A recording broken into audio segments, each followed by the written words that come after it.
अगर आपने दूसरे को अपनी लाइबिलिटी बना लिया तो आप फंस जाओगे कि ज़्यादातर लोग दूसरों की वजह से दुखी होते हैं। आपकी खुशी आपकी अपनी जिम्मेदारी है। आपको परमात्मा ने दिमाग दिया है, आपको परमात्मा ने सोचने की शक्ति दी है।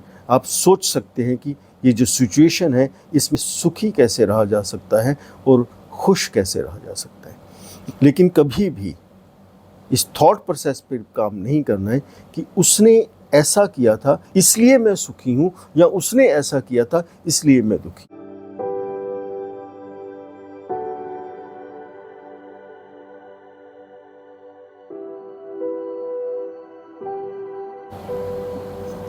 जैसा कि मैंने पहले भी कहा है कि मैं स्टूडेंट हूं और मैंने अपनी ज़िंदगी और लोगों की ज़िंदगियों से बहुत कुछ सीखा है। मेरे साथ जिन लोगों ने भी बातचीत की है, मेरे अंदर एक सॉफ्टवेयर इंस्टॉल्ड है कि उसमें लर्निंग मोड जो है बहुत जल्दी ऑन हो जाता है। सीखता रहता हूँ, इकट्ठा करता रहता हूँ कि क्या करने से खुशी मिलती है और क्या करने से दुख होता है। बच्चों से प्यार करता हूँ, बहुत प्यार करता हूँ, सभी पेरेंट्स करते हैं। बच्चों को खुश रखना, बच्चों का खुश रहना ही मेरी ज़िंदगी का ध्येय है। और मैंने बहुत सी चीज़ों को ऑब्ज़र्व करके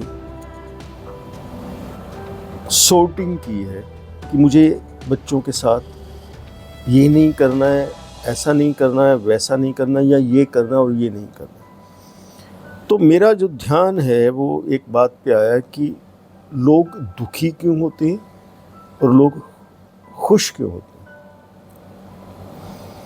क्योंकि ये दो बातें ऐसी हैं जिस पे जब भी हम किसी से बात करेंगे या तो हमें दुखी मिलेगा और या वो सुखी मिलेगा। लेकिन रीज़न्स क्या हैं, लॉजिक्स क्या है, क्या चीज़ है जो हमें दुखी बनाती है और क्या चीज़ है जो हमें सुखी बनाती है। तो जब इसको ऑब्ज़र्व किया, जब नोट डाउन करना शुरू किया, तो मैंने पाया कि ज़्यादातर लोग दूसरों की वजह से दुखी होते हैं। ज़्यादातर लोग डिपेंड करते हैं कि दूसरे उनके अकॉर्डिंगली कुछ परफॉर्म करें, तब वो जाके सुखी होंगे। और अगर दूसरों ने उनके अकॉर्डिंगली परफॉर्म नहीं किया तो फिर वो दुखी हो जाएंगे। अब यहाँ पे एक की पॉइंट था, एक की फैक्टर था। एज ए टीचर, क्योंकि मैं टीचर हूँ, एज ए पेरेंट्स मेरी ड्यूटी बनती है कि अपने बच्चों की जो परवरिश है मुझे अपने हिसाब से करनी है, इस हिसाब से करनी है कि उनको तकलीफ़ ना हो। तो मैंने अपने बच्चों के साथ इस विषय पर बात की और उनके साथ कुछ चीज़ें फिक्स की। उनमें से ये एक अहम चीज़ है कि ज़िंदगी में आपको किसी भी चीज़ के लिए किसी पे डिपेंड नहीं रहना है। इसका ये मतलब नहीं है कि किसी के साथ नहीं रहना, इसका ये मतलब भी नहीं है कि किसी से प्यार नहीं करना है, इसका ये मतलब हरगिज़ नहीं है। लेकिन इनसाइड आपको किसी पे डिपेंड नहीं रहना है।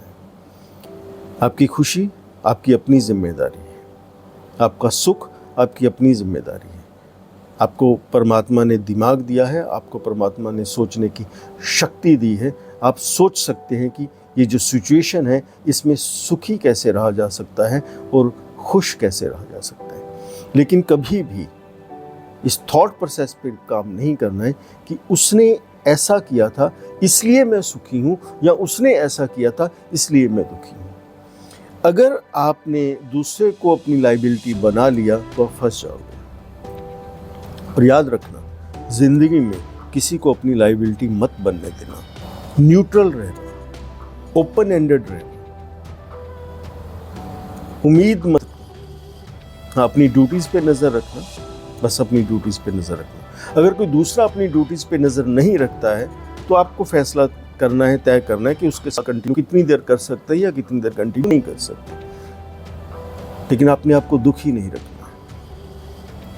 आपको ढूंढना है कि आप खुश कैसे रहते हो, आपको उसी एटमॉस्फेयर, उसी माहौल में अपने आप को रखना।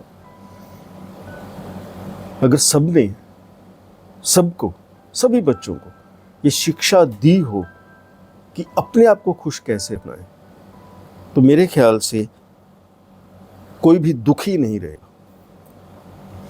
लेकिन पिछले बहुत से समय में ये गलती हुई है कि लोगों ने अपने बच्चों को ये शिक्षा नहीं दी है, बल्कि उन्हें पंगु बना दिया है, अपाहिज बना दिया है, उन्हें डिपेंडेंट बना दिया है कि आपको कोई दूसरा बंदा खुश करेगा।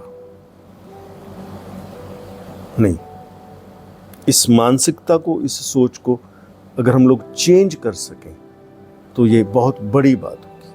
इसमें एक ऐड ऑन करना चाहता हूं मैं। बातचीत जो है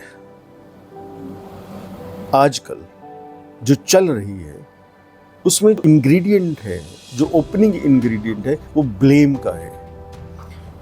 नेचुरल वे में, न्यूट्रल वे में भी अगर कोई बात करता है तो आप ध्यान दीजिएगा, आप अपने पे ध्यान दीजिएगा, आपके अड़ोस पड़ोस में, घर में, बाहर, सब जगह आप ध्यान दीजिएगा। लोग ब्लेम यूज करते हैं, बहुत ज्यादा ब्लेम का यूज करते हैं। और ब्लेम जब घुसने लगता है रिश्तों में, घरों में, बातचीत में, तो वो ब्लेम एक नहीं रहने देता। तो इस बात की भी अगर आप साथ में प्रैक्टिस कर सकें अपने घर में, अपने दोस्तों में, मित्रों में, कि हमें बातचीत तो करनी है लेकिन ब्लेम यूज नहीं करना है। हमें हरगिज किसी को भी नहीं कहना है कि हमें ब्लेम करना ही नहीं है। इसमें थोड़ा वक्त लगता है, थोड़ा मुश्किल है कि बातचीत करनी है लेकिन ब्लेम नहीं करना, किसी को भी ब्लेम नहीं करना।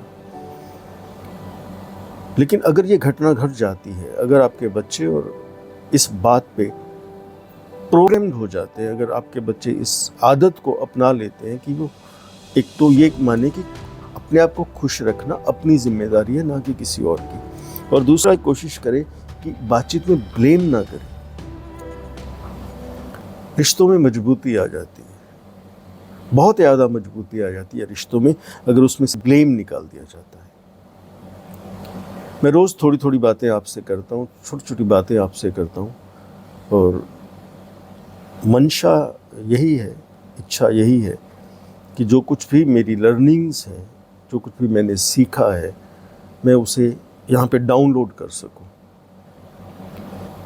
मुझे लगता है यही धर्म है। तो आदत इस तरह से बात करने की नहीं है मोबाइल पे, लेकिन फिर भी कोशिश कर रहा हूँ। धीरे धीरे ये आदत बन जाएगी। जो भी विचार मेरे दिल में आता है, दिन में आता है, मुझे लगता है कि जितनी सरलता से, जितनी संजीदगी से, जितनी आसानी से आपके सामने मैं रख सकूं, उतना अच्छा है, क्योंकि आप ही का है। क्योंकि यहाँ पे अगर समाज बहुत बड़े लेवल पर सही दिशा में चला जाएगा तो ये दुनिया बहुत प्यारी है और बहुत प्यारी ही रहेगी। Thank you so much.